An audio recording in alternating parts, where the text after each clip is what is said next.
မဲမင်္ဂလာပါ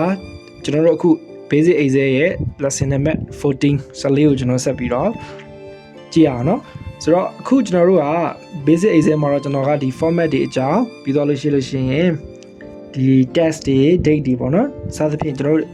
အခြေခံ excel အတွက်မရှိမဖြစ်တည်တည်နဲ့အချက်လက်လေးတွေကျွန်တော်ရှာပြီးတော့ပြောပြပေးနေတာဖြစ်ပါတယ်အဲ့တော့ထပ်ပြီးတော့လည်းဒီ intermediate နဲ့ advanced excel သင်တဲ့နေကိုလည်းဆက်ပြီးတော့ကျွန်တော်သင်သွားပေးဖို့ရှိပါတယ်ဆိုတော့အခု lesson 14မှာကြာတော့ကျွန်တော်ကဘာကိုပြပြခြင်းလဲဆိုလို့ရှိရင်ကျွန်တော်တို့က format ကိုဘယ်လိုမျိုး copy ကူးမလဲဆိုတော့ format ဆိုတာဘာလဲဆိုလို့ရှိရင်ကျွန်တော်တို့ကအရှိသင်ခန်းစာမှာပြောခဲ့တဲ့ဒီ date format တွေဒီ currency format တွေစသဖြင့်အဲ့ဒါတွေကိုလည်း format လို့ခေါ်သလိုမျိုးပဲအခုကျွန်တော်တို့မြင်နေရတဲ့ total ဆိုတဲ့စကားလုံးစလုံးကိုကျွန်တော်ကအနီရောင်ခြယ်ထားတယ်ဒါလည်း format ပဲပေါ့နော်အနီရောင် format အဖြစ်ကျွန်တော်ပြောင်းထားတာပေါ့ဆိုတော့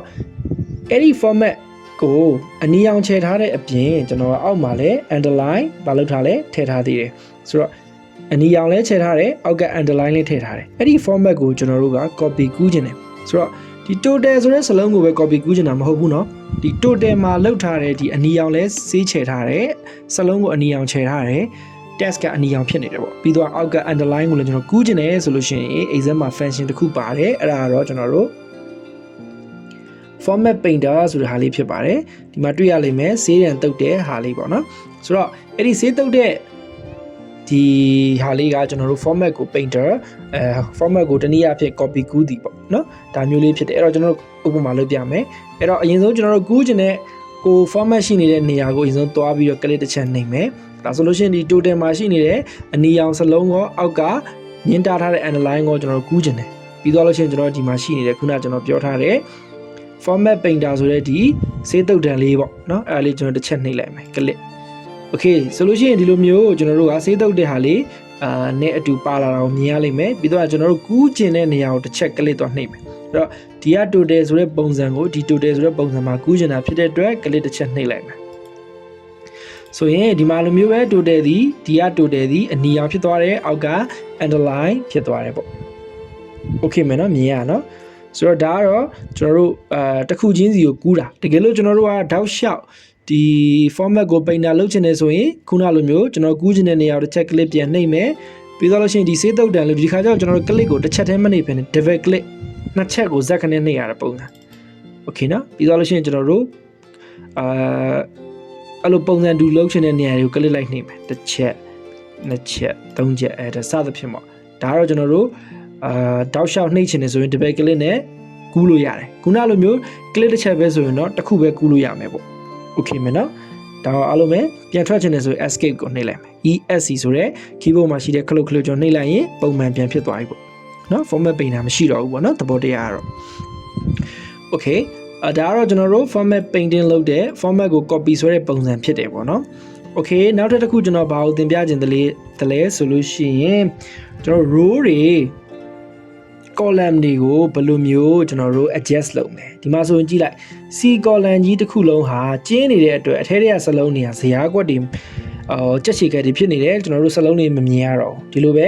D column မှာရော E column မှာဒီလိုပုံတွေဖြစ်နေတယ်ဆိုတာကဒီ row ရဲ့ height ကကျင်းနေတယ်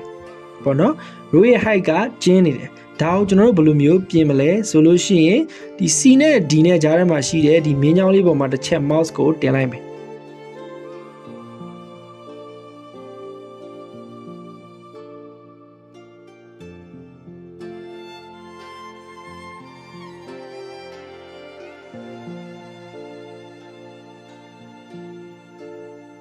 okay နော်ဘာမှမနှိပ်သေးဘူးเนาะ mouse ကိုတင်ုံပဲတင်မယ်ပြီးသွားရင် left click ကျွန်တော်နှိပ်နေကြ click ကိုဖိလိုက်မယ်မလုပ်ဘူးเนาะပြီးကျွန်တော်တို့ရွှေ့ခြင်းတလောက်အကျယ်ကိုဒီဘက်ကိုညာဘက်ကိုဖြည်းဖြည်းချင်းဆွဲလာခဲ့မယ် okay ဒါဆိုလို့ရှိရင်ကျဲသွားပြီးတော့ကျွန်တော်တို့အခုလိုမြင်သွားပြီတကယ်ကျွန်တော်ဒါကျင်းနေသေးတယ်ဆိုရင်ခုနလိုထပ်ပြီးတော့ဖိပြီးတော့ထပ်ရွှေ့လို့ရသေးတယ် okay မယ်เนาะဒါကတနည်းဖြစ်တယ်တကယ်လို့နောက်တစ်တနည်းက auto adjust ပေါ့သူ့ရဲ့စမ်းတလောက်ကိုပဲဒီသူ့ရဲ့ row ရဲ့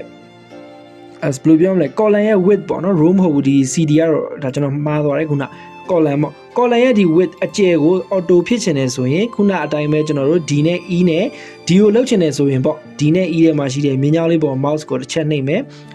ဘာမှမနှိပ်သေးဘူးเนาะ mouse ကိုတင်ုံပဲ တင်ပြီးသွားလို့ရှိရင်ခုနလိုမျိုးကျွန်တော် click ကိုဖိပြီးတော့မဆွဲတော့ဘဲနဲ့အဲ့ဒီတင်ထားတဲ့အနေအထားအတိုင်းကို double click နှိပ်မယ် double click ဆိုတော့အဲ့ဘယ်ဘက်မှာရှိတဲ့ mouse ကိုပဲကျွန်တော်တို့ open နဲ့အတူတူပဲเนาะနှစ်ချက်နှိပ်မယ်ဇက်ခနဲ့ဒါဆိုလို့ရှိရင်သူ auto လိုအပ်တဲ့လောက်ကိုအကျယ်ကိုပဲသူချဲ့ပေးသွားမှာဖြစ်တယ်သူရဲ့ column ကိုလေ width ကိုချဲ့ပေးသွားမှာဖြစ်တယ်ပေါ့နော်အဲ့တော့နောက်ထပ်တနည်းရောဘာရှိသေးလဲဆိုလို့ရှိရင်ကျွန်တော်တို့ကဒီပေါ်မှာရှိနေတဲ့ခလုတ်တွေကိုသုံးပြီးတော့လည်းလုပ်လို့ရတယ်ဥပမာကျွန်တော် e ပေါ့နော်ဒီ column e ကိုကျွန်တော်တို့ click ရွေးမယ် column e ကိုကျွန်တော်တို့ကဘယ်လောက်ရွှေ့ကျင်တယ်လဲဆိုရင်ဒီပေါ်မှာရှိနေတဲ့ format ဆိုတဲ့စလုံးလေးအောက်ကမြားလေးကိုနှိပ်လိုက်မယ်ဒါဆိုလို့ရှိရင်ဒီလိုမျိုး dialog box လေးတစ်ခုကြာလာပါမယ်အဲ့မှာကျွန်တော် column width ဆိုတာရှိတယ် column width ကိုနှိပ်လိုက်မယ် okay နော်အဲ့တော့ column width မှာဒီလိုမျိုး dialog box တစ်ခုကြာလာပြီအဲ့တော့ तू က column လောလောဆယ် column width က 4.25 ဖြစ်နေတယ်လို့ तू ပြတယ်တွေ့မနော်4.25 ဖြစ်အဲ့တော့ကျွန်တော်တို့အဲ့ဒါကို4.25 ကိုနည်းနည်းသူ့ရဲ့နှစ်ဆဖြစ်တဲ့8လို့ကျွန်တော်တို့ပြောင်းရေးကြည့်အောင်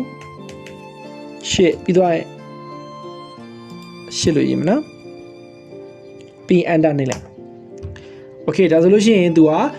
သူ့ရဲ့8ဒါမီလီမီတာထင်တယ်နော်ဒါမှမဟုတ်လဲစင်တီမီတာတခုခုပေါ့အဲ့တော့အဲ့လောက်ကိုသူကချဲ့ပေးသွားတယ်။12ဆိုဒီထက်ပိုကျယ်မယ်15ဆိုဒီထက်ပိုကျယ်မယ်ပေါ့။ဒါကတော့ကျွန်တော်တို့ဒီမှာရှိနေတဲ့ format button သုံးပြီးတော့ကျွန်တော်တို့လုပ်တာ။အဲ့တော့ row လုပ်ရင်လည်းဒီလိုပဲအတူတူပဲဒီမှာကျွန်တော်တို့ row height ဆိုတာရှိတယ်။ okay နော်ဒီမှာ column width ကိုခုနကကျွန်တော်တို့သုံးတာ row height ရှိတယ်။အဲ့တော့ခုနကကျွန်တော်တို့ဒီမှာ bond boy excursion ဆိုတဲ့စာကတကယ်တော့ bond boy ပဲပုံနေတယ်တကယ်တော့သူ့ရဲ့စလုံးအရှေ့က excursion ထိရှိတယ်အဲ့တော့သူသေးပဲဘာဖြစ်နေလဲကျင်းနေတယ်အဲ့တော့ကျင်းနေတယ်ဆိုလို့ရှိရင်ခုနအတိုင်းပဲကျွန်တော်တို့က A နဲ့ B ကြားတဲ့ကားဟာကိုကျွန်တော်လုပ်သလိုမျိုးပဲဒီတစ်ခါမှာကျွန်တော်1နဲ့2 row 1နဲ့2ကြားထဲမှာရှိတဲ့မြင်းလေးပေါ်မှာကျွန်တော်တို့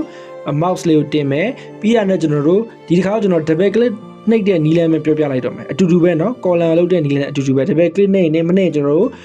click ကိုတစ်ချက်ပဲနှိပ်ပြီးတော့ဖိပြီးတော့ဆွဲရလဲရတယ်အဲ့တော့ကျွန်တော် double click နှိပ်လိုက်မယ်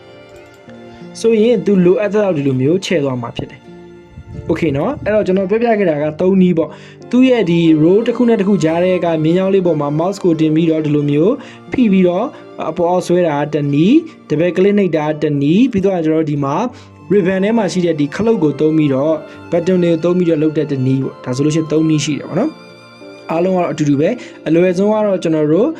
ကိုယ့်ရဲ့ mouse ကိုသုံးပြီးတော့ပြုလုပ်တာကတော့အလွယ်ဆုံးပဲပေါ့။ကိုလိုချင်သလောက်row height တွေကိုချိန်လို့ရတယ်တကယ်လို့အားလုံးကိုအတူတူ